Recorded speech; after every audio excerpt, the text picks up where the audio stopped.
Hare Krishna, Krishna Krishna, Hare Hare, Hare Rama, Rama Rama, Hare Hare. Hare Krishna, Krishna Krishna, Hare Hare, Hare Rama, Rama Rama, Hare Hare. Hare Krishna, Krishna Krishna, Hare Hare, Hare Rama, Rama Rama, Hare Hare. Hare Krishna, Krishna Krishna, Hare Hare, Hare Rama, Rama Rama, Hare Hare. Jadanda Badironmatta Mukakritir Atanmatihi Lakshita Patibalanam Prashantarchir Ivanalaha. Utkala appeared to the less intelligent persons on the road to be foolish, blind, dumb, deaf, and mad. Although actually he was not so. He remained like fire covered with ashes without blazing flames. So we are hearing about Maharaj Dhruva's son, Utkala. So Maharaj Dhruva, such a great devotee of the Lord, even as a child he was able to please the Lord. Such a great advanced devotee. Now we are hearing something about his son Utkala. So his eldest son, Utkala, he is supposed to become the next king. So it is waiting for him, the big post. Naturally, he will inherit his father's throne. But it is said Utkala was so advanced, being the son of an advanced devotee like Dhruva Maharaj. And even from the beginning of his life, he was totally indifferent. So we are hearing about his activities. So here the understanding is there are two kinds of advanced devotees. One is the Bhajananandi and another is the Goshtyanandi. So Utkala falls into the category of Bhajananandi. So constantly absorbed in the Lord. The previous verse was read about Utkala. From his very birth, okay, about 3 shlokas, there are glorification of Utkala. It is said, his son Utkala did not desire to accept the opulent throne of his father, which was meant for the ruler of all the lands of this planet. From his very birth, Utkala was fully satisfied and unattached to the world. He was equipoised, for he could see everything resting in the super soul, and the super soul present in everyone's heart. By expansion of his knowledge of the Supreme Brahman, he had already attained liberation from the bondage of the body. This liberation is known as nirvana. He was situated in transcendental bliss, and he continued always in that blissful existence which expanded more and more. This was possible for him by continual practice of bhakti yoga, which is compared to fire because it burns away all dirty material things. He was always situated in his constitutional position of self-realization, and he could not see anything else but the Supreme Lord and himself engaged in discharging devotional service. So further continuing to this shloka today. So because this is his position, he's already realized his constitutional position, that our constitutional position is we are eternal servants of Krishna. Jivera Swarupa Hoy Nitya Krishna Das. So Dharma. So our Dharma is that we are eternal servants of Krishna. So Dharma of this computer, some particular way we use it, particular way it gives us service. Particular way, the mic, it gives some service, amplifying the sound. So similarly, we living entities, Jiva, we are living souls, we are not dead matter. So our constitutional position, our constitutional activity is, identity is, we are part of the law. We are part of, just like the atomic particle, the sun particle, it has no independent existence. The sun particle, its existence is because there is sun. If there is no sun, there is no question of existence of the sun particle, the sun rays, sun rays being universally all pervasive. There's no question of that. It is there because there is sun. If there is no sun, there is no sun particle. So similarly, we Atma, we exist, each one of us, we exist, Atma. We exist because Krishna exists. Krishna, the Supreme Paramatma, the Supreme Soul. Because he is there, we all exist. Just like the fire and the fire sparks. They are all there because the fire is there. If there is no fire, there is no question of each particle of fire. So our existence is there because Krishna is there. And our position as part and parcel of Krishna is to be subservient to Krishna. Krishna, the Supreme Lord. Just like in the body, I have my different parts and parcels, my hands, my legs, my mouth, my eyes, my ears, so many parts. So all these are meant to serve the whole body. Similarly, all of us being part and parcel of the Lord, our constant position is to be subservient to the Lord, to be pleasing to the Lord. Whatever Krishna wants, we have our activity to please him. So that is our constant. So it is said Utkala was such an advanced devotee. He had already attained that position. He was already constantly in that position. Second to second, moment to moment. We hear Gita, we hear Bhagavatam when we are, oh yes, I am a servant of Krishna. Otherwise we forget. Then we go about our own material activity. I want to exploit this. I want to exploit how I will enjoy what is there for my sense gratification. So we want to be a boss. That is the material disease, each one of us. So, but Utkala is not like that. Utkala is so advanced, second to second, moment to moment. He is able to see the Lord. He is able to see himself as a subservient, a servant of the Lord. So and in that position, he is having unlimited bliss. So he is not bothered about our bliss, what we get through material enjoyment. He is aloof from that, completely aloof from that. So, such a great advanced devotee, it is said, for common man, he was looking as if blind. Suppose we are walking. So sometimes if we don't see properly, we will trip, we'll fall. So maybe the advanced person is completely absorbed in the Lord. He is falling here or he's falling there. So people think, what is this? Maybe he doesn't see properly. Actually, he can see everything. His eyes are sharp, but he's completely out of the bodily conception. The world, the way we see, is not seeing like that. We see the world as a world of enjoyment. How I can enjoy in this world. But a liberated person is not seeing like that. His whole vision is different. So he doesn't see the material way that we see. And then hearing. So somebody calls us, so we immediately respond. Oh, they're calling me. So we respond to them. But Utkala is not responding. He's not responding. People call him. People think, okay, maybe he's deaf, because we are asking him something, and the person is not replying. So what do you think? He must be a deaf person, but actually he's not deaf. He's ever sharp. He's very sharp, but he's not. He's acting. Acting means whatever way. He's looking like yes, deaf or dumb. Sometimes we go somewhere, we are searching here, searching there, somebody on the road. Tell me where is the way, where is the Iskcon temple? Maybe we are very nearby. Somebody we have to ask, they can only tell us. But you ask somebody and the person is not, maybe you'll think, maybe either he's deaf or maybe he's dumb, he cannot speak. So this way we think about the person. So like this, it is said, Utkala was behaving in such a way that everybody thought. Next shloka says, even the ministers in his kingdom, elderly members in his own family, they also thought he is a deaf, he is dumb, he is unintelligent, he is foolish. Own family members. So that means he was completely like out of the world. He was already in the spiritual world, in connection with the Lord, constantly in meditation on the Lord, but acting in this world as if he's a deaf, foolish, dumb, mad person. Right? So this is not to be imitated. So we have two things in our philosophy: anukarana and anusarana. So anukarana is what? Oh, that person is doing, so I will also do like that. So if we start thinking, oh, this Utkala did, so let us also do. Or here it is given the example of Jada Bharata. Jada Bharata also was acting like that. Jada Bharata was, after whom Bharata Varsha, we got the name India. So India is called Bharat.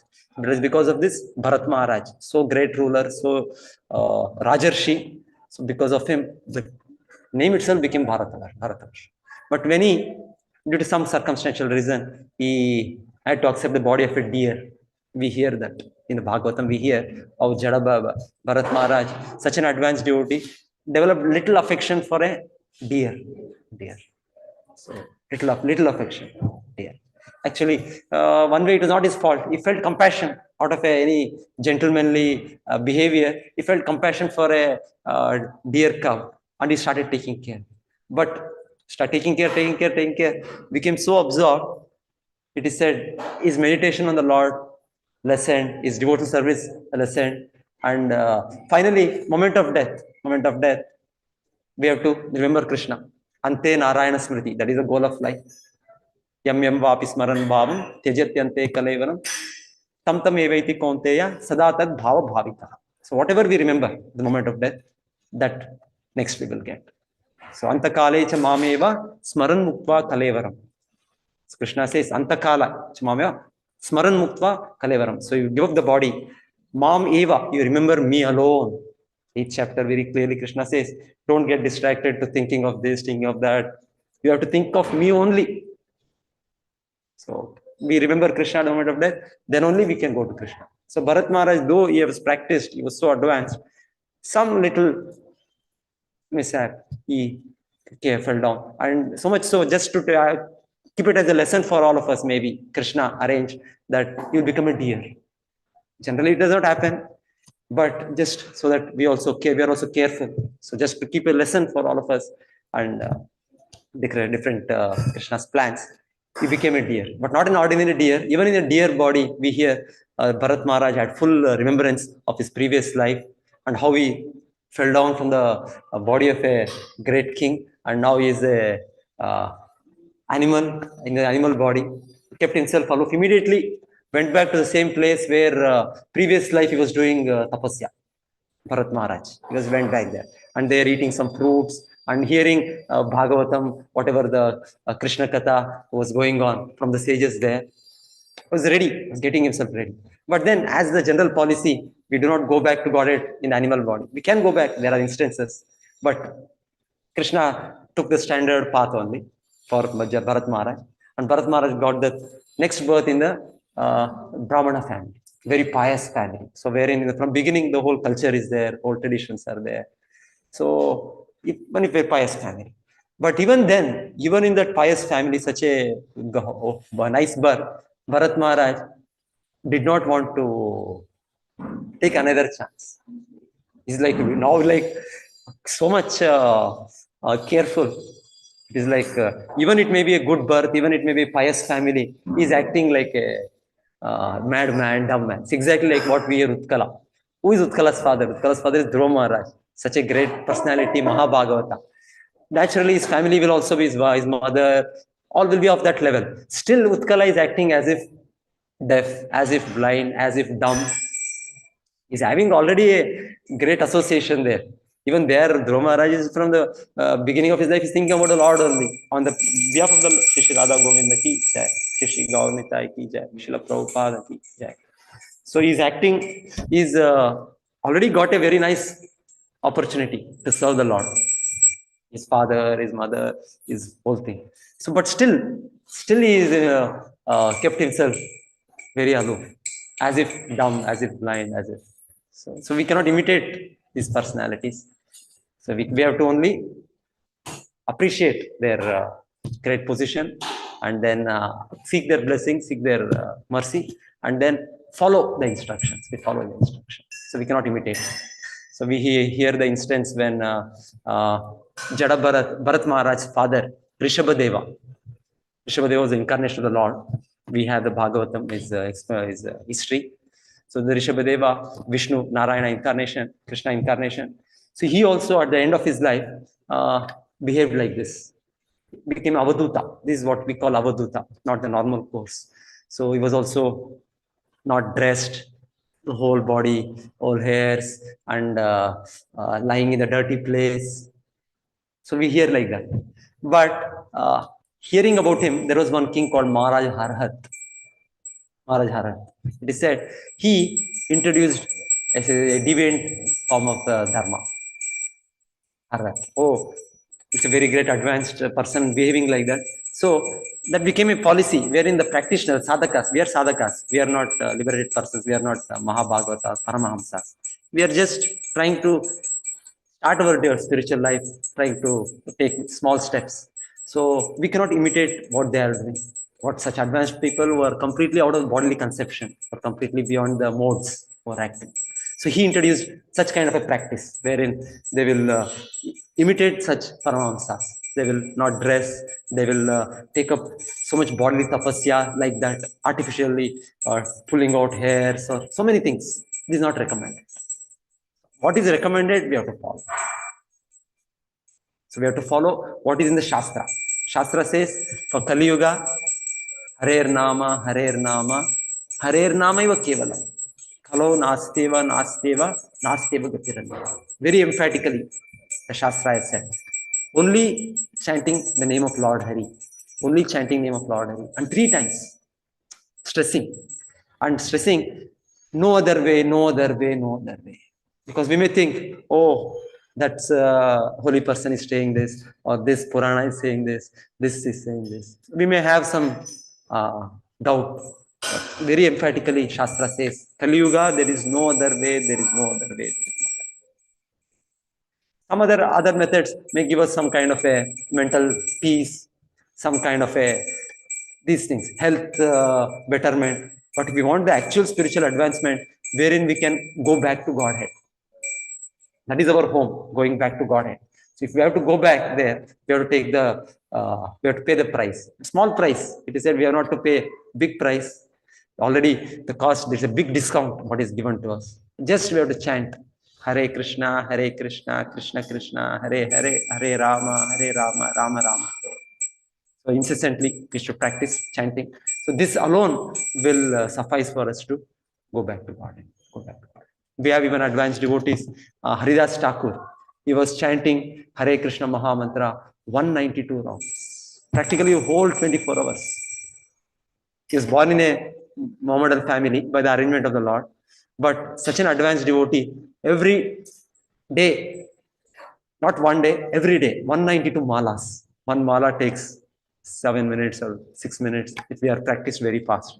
So 192 malas, it's like practically whole day he was doing it. So we cannot imitate, we need not imitate Haridas Thakur, what he was chanting, 192 malas. But at least Acharya Srila Prabhupada has prescribed, seeing our present condition is prescribed to us 16 rounds. He said, and guarantee the Acharya gives, you follow me for chant 16 rounds, follow the regulative principles, I guarantee you I'll take you back to God.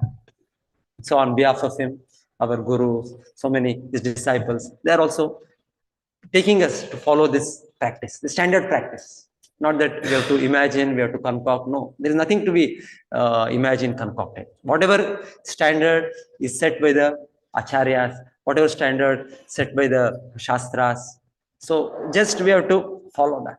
We don't have to do anything else. Just follow. That's simple process for us. So, for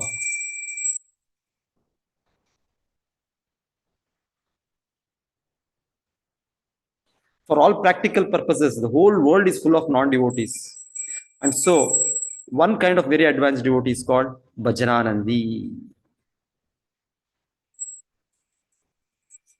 Those who are Goshtyanandi, however, preach to increase the number of devotees. Yes, another kind of advanced devotees. So, just like Srila Prabhupada, Acharya, and his spiritual master, Bhaktisiddhanta Saraswati Thakur, they are all great teachers who established this movement.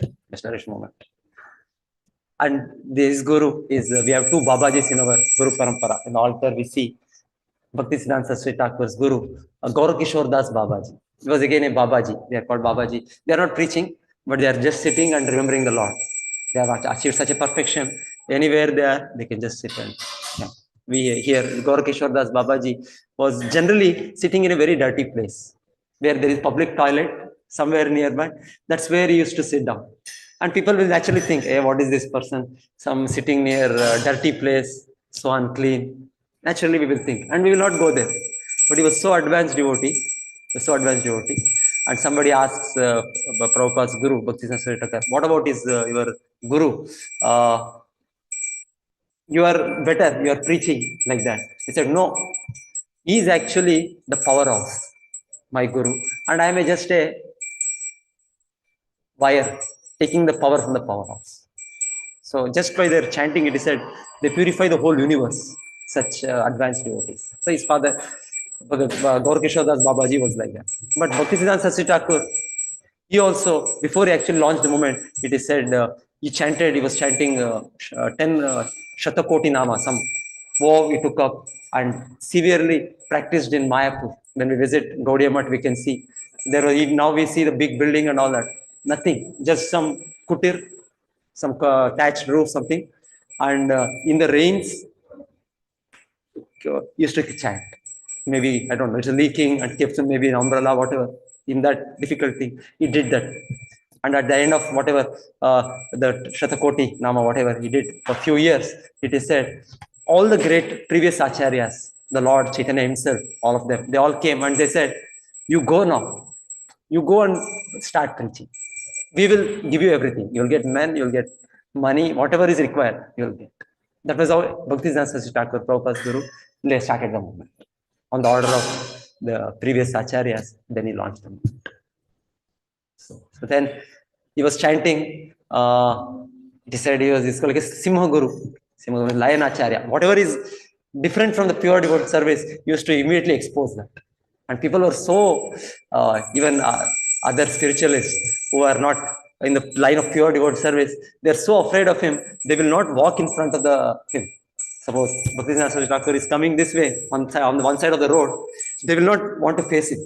Because Bhaktisiddhanta Saraswati Thakur will immediately say, why you are cheating people? Why you are not giving the actual message of Bhagavad Gita, which is to surrender to Krishna, which is to take shelter of Krishna. So he used to challenge them right on the face, Acharya. So they used to avoid him and go away, cross over the road and walk on the other side. Like that.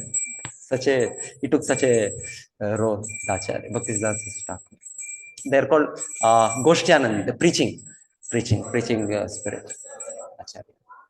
So Prabhupada also was like that. So I was just hearing Prabhupada's one disciple saying, Prabhupada, I think first time he went to London, maybe the first time. His disciples had already started preaching. They had already started some movement. So they arranged for Prabhupada to address in a big hall, some program, I think. So it used to be a series of lectures. So one of very first lecture or whatever, it is said, Srila Prabhupada was so forceful. So forceful means the way he was preaching. The people, there was a lot of Hindus who had come. So Hindu means we know something, but because of this something, we are confused. So the Hindus in the London town who came, they had so many questions. Oh, why not this? Why not that?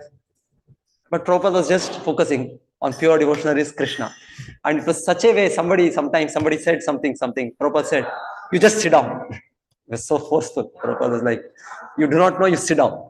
He just, the person was asking the question, you just banged him like.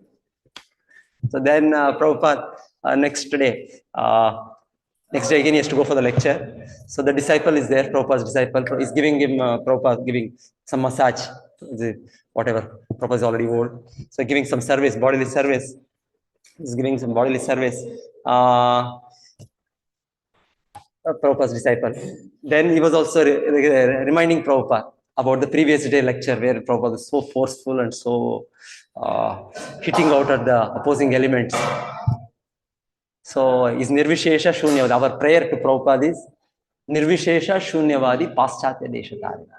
So his mission is to eradicate impersonalism. It's impersonal understanding that God is some formless thing. God is not a person. There is no real substance in that. It is just a outside of spiritual life, just beginning. It is not a actual spiritual life. So Nirvishesha Shunyavadi, strongly pointing out that defeating the impersonalism and defeating the voidism that is prevalent. So the disciple was glorifying Prabhupada. Oh, you spoke so nicely, and you were like hitting out like that. So it is said at that Prabhupada, at one moment, he was glorifying Prabhupada, disciple, and Prabhupada said, no, very strongly. Like the disciple got fully what Prabhupada is again in the same mood of hitting out of the opposing element. No, the Prabhupada said, it was so big, so loudly, the disciple got afraid. And then he says, the way Prabhupada said, later after that, I am just a humble servant. The way that he spoke, the disciple says, it was as if a little child, a small child, he speaks for a 3-year-old, 4-year-old child, speaks addressing his mother in such a mood. So actually that is the position of a pure devotee, Acharya. He's always in the position of a very small servant, humble servant.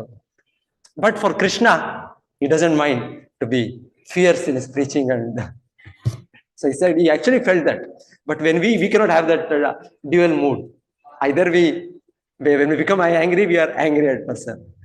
That is our way. But Prabhupada, he said, he was preaching, he was correcting, speaking. But at the same time, his mood is always a humble servant. So you can see the realized person is in that position.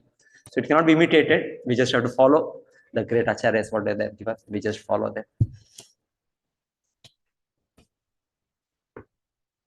But even such preachers also avoid opposing elements who are unfavorably disposed towards spiritual life. Sometimes it so happens, it is said, they also avoid. That is what you hear. The symptoms of a Madhyama Adhikari is being said here. We have in the devotional service, Kanishta, Madhyama, Uttama. So we are all mostly in Kanishta, mostly. So we have begun our devotional service with so many of our anarthas haunting us, just trying to somehow serve Krishna, remember Krishna, follow Krishna. So that is Kanishta, struggling, wobbling. Then Madhyama is where fixed up in devotional service. So whatever it be, they are fixed up. And they see the innocent people, they want to preach, they want to enlighten them. Ishvara tadadineshu, baliseshu dvishatsucha, premo maitri krupa apeksha, sa Madhyama. So it is said. He has compassion. He will speak to people who do not know anything about the Lord. He wants to enlighten them. And then somebody is a devotee already, is very friendly with them. The dealing is very, very friendly, very, very loving friend. And somebody is envious, materialistic completely. So he said, he will neglect. Why get into argument? Why get into what is the point? To avoid, here it is said, to avoid contradiction, to avoid botheration, to avoid unfavorable situations created by materialistic persons, they may do that. So it is said even Srila Prabhupada's Guru, Bhaktisiddhanta Saraswati Thakur, when he was preaching in the 1920s, he established the Gaudiya Math, and within no time, he had thousands of disciples. He had some 14,000 disciples, many of them sannyasis and all, mostly brahmacharis, even grihasthas, 14,000 in those 1920s. And it was British time. So the freedom movement, they were all like, what is this? Freedom movement, they want all the youngsters to come join them. But Bhaktisiddhanta Saraswati Thakur is bringing about another revolution, spiritual revolution. So he's not doing a materialistic kind of a revolution, spiritual revolution, which is real revolution. So I think one time, the great freedom fighter, he happened to come there. He's in the same city, the Bose, Subhash Chandra Bose. So he was in the same city from Kolkata. So he came and met Prabhupada's Guru, saying, what is this, what you are doing? All the youngsters are, so many youngsters are in your mission or you are in your ashram. They are supposed to fight for independence. That is what people think. That is what the necessity. That is what is more important. Materialistic vision is that. So it is said, Prabhupada says, Bhaktisiddhanta Saraswati Thakur spoke so gently, so nicely. He said, he just avoided him. Avoided him means, he said, I think something, what my disciples, they are very weak. They are very thin. You need youngsters who are able-bodied, strong-bodied. My disciples, they are very thin, they are weak. So they will not be of any help for you in the freedom struggle. Better let them chant Hare Krishna and do some service. And so in a way that Prabhupada says, he just avoided him. Nothing to tell them the importance of spiritual life. They will not listen. The politics or whatever, they do not listen. Their understanding, their belief, their value system is different. The spiritualist, the value system is different. So just avoid it. We hear even one time they avoid the opposing elements like Rupa Goswami. Rupa Goswami, when some champion scholar came, he came, his business was, I'm a Pandit in Sanskrit. I know Sanskrit in and out, the shlokas, the Puranas, the Upanishads, and argue logic, argue the philosophy, argue the thing. So he came to Rupa Goswami. Rupa Goswami is in Vrindavan. So he asked him, I want to debate with you. Debate. Yes. What is the debate? His intention is in the debate because Rupa Goswami is a big scholar. He wrote all this, so many Bhakti Rasam, Sindhu, we have huge literatures, big scholar. So I want that you get defeated by me, and then definitely the people will recognize me. I'm much bigger scholar than Rupa Goswami. So he came with that purpose. So it is said, Rupa Goswami said, okay, I'm already defeated. Oh, no. You should write it and give me. So the person gave a writing in a white paper, something. And Rupa Goswami signed, yes, I am defeated by such and such. Without even debating, without even arguing, he just avoided it. Then it is said when that person, whoever was there, he came out of Rupa Goswami's cottage. Outside was Jiva Goswami. Jiva Goswami, another great Acharya. So he said, a disciple of, like a disciple of Rupa Goswami, his disciple. So he was there waiting outside. He said to the scholar, what happened? See, Rupa Goswami has given me the written thing that is defeated. So Rupa Goswami took that paper, tore it. What is the uncle Rupa Goswami said? Okay, you debate with me. Because he's a guru, disciple has to defend the guru. And Rupa Goswami, within no time, Jiva Goswami broke apart that so-called champion scholar of other philosophy or whatever. Just broke it. So sometimes it is said they act like that. The great advanced devotees, they avoid them. Why to waste our time? Why to waste our valuable time like this? Rupa Goswami could also have debated and defeated him, but he avoided. Anyway, the point here today we have the glorification of the great devotee Utkala. It's very advanced devotee. Ordinary people, Middle-East people will not be able to understand. Yeah, they will not be able to understand. So unless somebody is a devotee, he cannot understand it. And unless a devotee is advanced, he cannot understand another advanced. That is also there. We are a small devotee, we are beginners. So we find it difficult to understand the higher devotees. And we have problems with the devotees. Many times we have problem with other devotees because we are not able to appreciate their service or we are not able to appreciate their position, understand their position. Many times it happens because we are in a lower position. To appreciate, to understand a higher devotee, we have to become a advanced devotee. Higher. In the Kanishta stage, we will definitely find fault, we will definitely criticize, definitely, that is our disease. We are in this world thinking of myself special. We are in this world in that purpose, with that purpose. So naturally, we will find defect, find fault. It is always there. It's part of our system, part of our conditioning in the material world.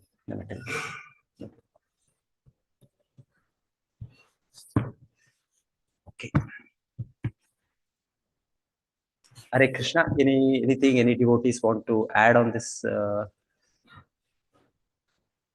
I can unmute.